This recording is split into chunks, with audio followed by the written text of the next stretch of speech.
Probablement la forme d'exécution la plus courante, et la première à laquelle les gens pensent en ce qui concerne les exécutions médiévales, la pendaison était la méthode habituelle de peine capitale pour les anglo-saxons.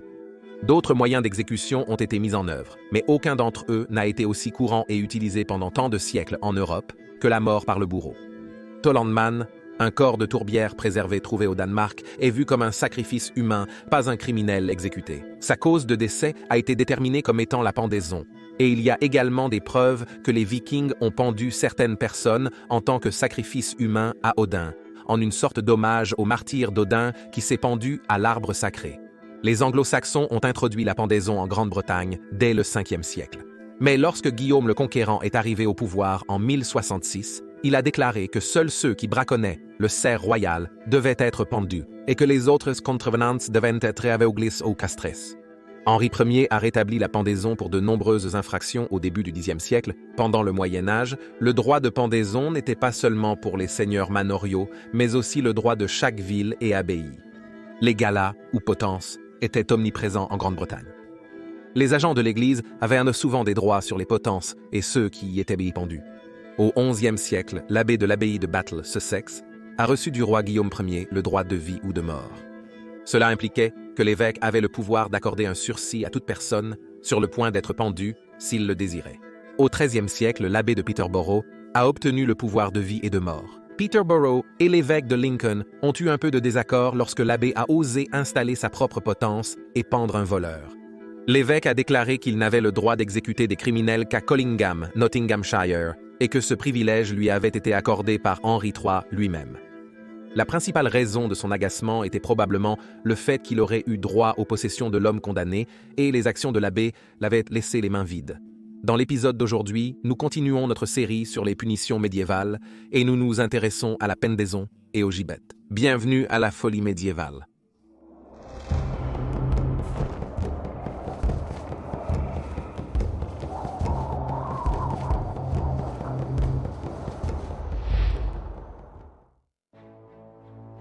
Persécution. Au cours du XIIIe siècle, sous le règne du roi Édouard Ier, 280 juifs ont été pendus pour le crime de rognage de pièces en Grande-Bretagne. Rogner des pièces consistait à raser légèrement du métal des pièces. Au fil du temps, les rognures pouvaient être conservées puis fondues pour fabriquer de nouvelles pièces ou lingots. C'était un crime passible de la peine de mort. Parfois, une autre méthode de pendaison était utilisée où le criminel était suspendu à l'envers par les jambes. Cette forme inversée d'exécution est devenue connue sous le nom de châtiment juif. Les marinos étaient des juifs qui vivaient sur la péninsule ibérique du Portugal et de l'Espagne. Ils s'étaient convertis au christianisme soit par choix, soit par force, mais pratiquaient toujours les rituels du judaïsme en privé. Lors d'une purge contre eux en 1449 en Espagne, plusieurs juifs furent pendus par les pieds. Il existe des chroniques en Allemagne décrivant comment, je cite, le juif était traîné jusqu'au lieu d'exécution entre deux chiens fous ou mordants. Après l'avoir traîné, pour le pendre par les pieds avec une corde ou une chaîne à la potence désignée entre les chiens et de cette manière inversée pour être exécuté de la vie à la mort. Et il y a plusieurs de ces cas barbares. Par exemple, du XIIIe au XVIIe siècle, la victime était pendue pendant plusieurs heures comme forme de torture, mais beaucoup ont été laissés dans cette position jusqu'à ce qu'ils soient morts. Bien sûr, le roi Édouard Ier était notoire pour son mépris de la vie humaine.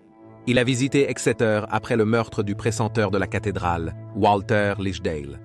Le meurtrier s'était échappé, mais c'est le maire et le portier de la porte sud qui ont été jugés. Ils ont été jugés coupables de négligence de devoir. Ils n'avaient pas réussi à sécuriser la porte de la ville la nuit, permettant à l'assassin de s'échapper. Les deux hommes ont reçu les peines les plus sévères et ont tous deux été pendus. Et il semblerait que Henri VIII était tout aussi cruel.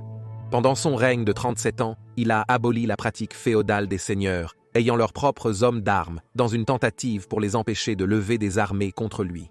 Il a fait pendre quelques 72 000 de ses soi-disant criminels en guise d'avertissement.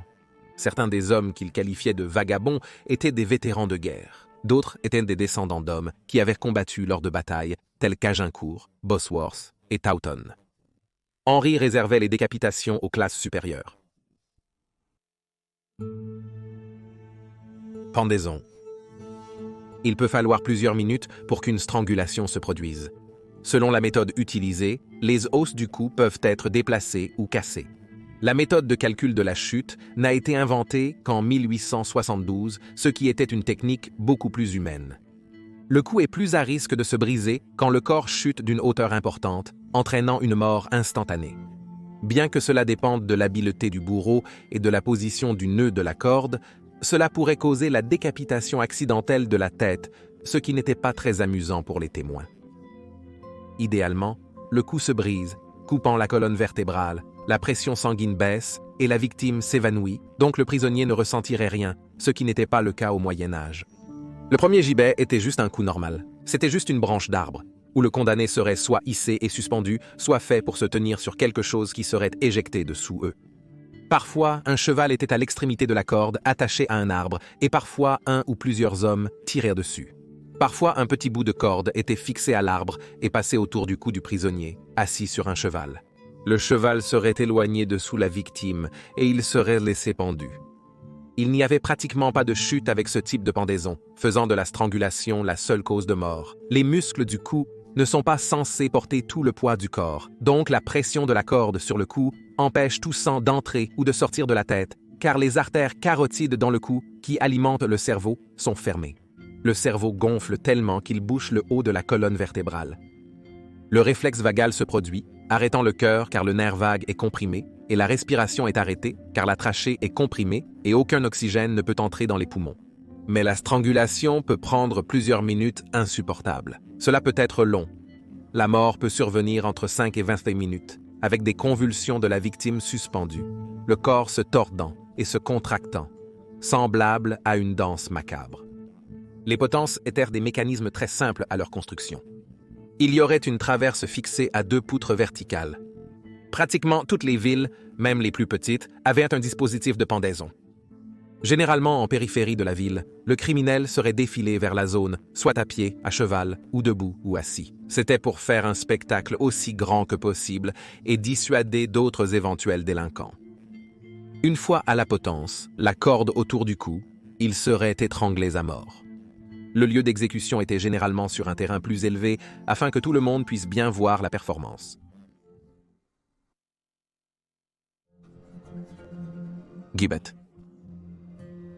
Tout dispositif utilisé pour une exécution publique peut être appelé un gibet, que ce soit le bloc, la guillotine ou la potence. Mais le gibet fait référence à une structure qui ressemblait à la potence où les corps morts ou mourants des prisonniers étaient exposés au public comme moyen de dissuasion pour les autres. Parfois, le gibet serait utilisé pour les exécutions elles-mêmes, car le criminel serait laissé à mourir de soif, de faim ou des éléments. Aussi appelé pendaison en chaîne, les corps pouvaient être laissés jusqu'à ce qu'ils aient complètement pourri. Et pour prolonger le temps d'affichage, certains corps étaient enduits de goudron.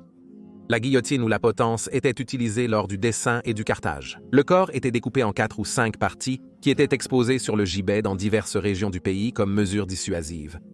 Pendant la révolte des paysans, Richard II a exigé que les corps soient pendus en chaîne loin de la potence sur laquelle ils sont morts. Je cite, « là pour rester aussi longtemps qu'un morceau pourrait coller à un autre ». Les gibets étaient plus tard des cages en fer corporel. Nous devrons voyager légèrement hors de notre chronologie de l'époque médiévale jusqu'en 1537 et le règne de Henri VIII. Henri VIII était roi de France. Il était 2 fois roi de la France, tous deux impliqués dans la rébellion du Nord, le pèlerinage de Grasse. C'était en protestation contre la rupture d'Henri avec l'Église catholique et par la suite la dissolution des moindres monastères. On pensait également que les politiques de Thomas Cromwell, le principal ministre du roi qui supervisait le projet et d'autres griefs économiques et sociaux, étaient responsables du soulèvement. Sir Robert Constable était un membre de la gentry Tudor qui avait aidé Henri VII à la bataille de Blackheath. Sir Robert Aske était un avocat. Sir Robert Aske, avocat, et Lord Darcy devinrent leaders insurgés sous le règne du roi, qui était à l'origine de leurs maux.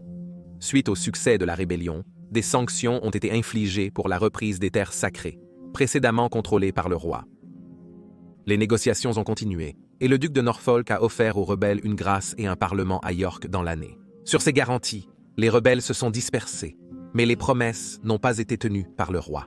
Aske, Darcy, Constable et plusieurs autres rebelles ont été arrêtés.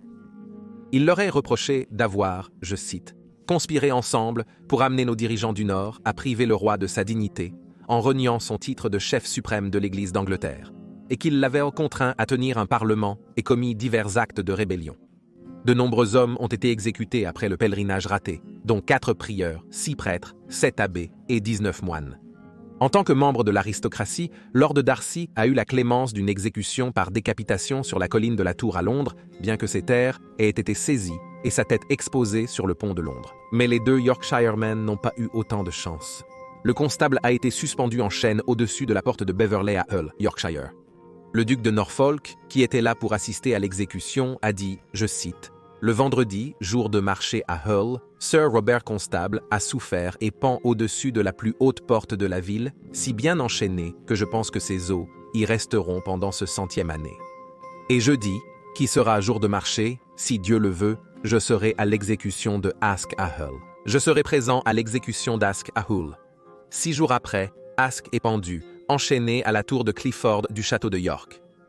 Ceux qui ont été exécutés de cette manière ont subi une mort horrible, laissés à pendre pendant des jours, jusqu'à ce qu'ils meurent lentement. Malgré le caractère choquant des exécutions publiques, elles étaient souvent assistées par des centaines de spectateurs qui huaient. Certains faisaient des kilomètres pour voir une pendaison, transformant cela en une journée récréative pour la famille.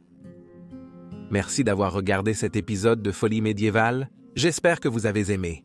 Aimez, commentez vos réflexions et abonnez-vous pour plus de contenu, nous publions hebdomadairement. Santé!